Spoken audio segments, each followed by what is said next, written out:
I'm currently renting this place. I make my rental repayments every month on time. Why won't the bank lend me the money to buy the same property when I've already got the deposit in hand? Now, this is a question that we get quite often from clients, and it's easy to understand where it's coming from. You're already in this property, you're already making the repayments on it, you've already got the deposit. What's stopping the bank from lending you the money? Now, this is a conversation I had with the client today, and we went through all the numbers and it made sense, so I thought I'd explain it through to everyone else. So, this client's currently renting a $2 million property in the inner suburbs of Melbourne.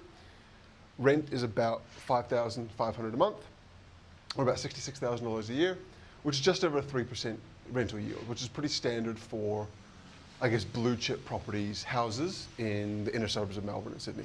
They're currently paying $5,500 a month. They've got a $500,000 deposit put aside. So they've got 20% deposit, plus stamps, plus any moving costs, etc. So in theory, you'd think they'd be able to make this work. However, their borrowing capacity is only about $1.3 million. And the clients were frustrated by this because they said, look, we're already making these repayments.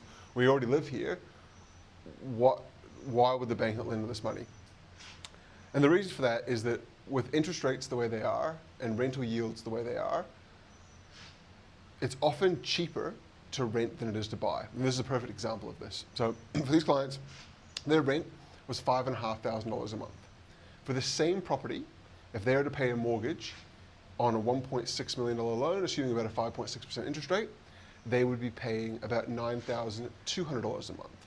Now, the problem is, it's not even the jump from $5,500 to $9,200 they've got to make.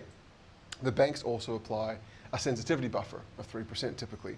And that's to avoid people getting into loans they can't afford in case rates increase again in the future. So not only is the mortgage repayment significantly higher than the rental repayments, but the banks are assessing it at an even higher rate. So the assessed rate for this client, the bank is making sure that these clients can afford the repayments on a $12,400 a month mortgage repayment, and the current rent is only $5,500. So as you can see, it's a pretty substantial uptick.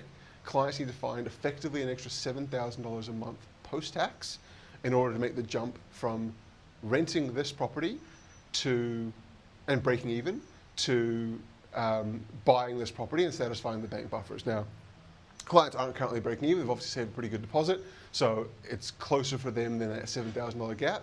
But that's the reason why, especially when interest rates are quite high and rental yields are quite low, like they are in Melbourne and Sydney, why it's often a lot cheaper to rent and why it's difficult to get the mortgage for the property you want to live in. And this is why a lot of people rent best.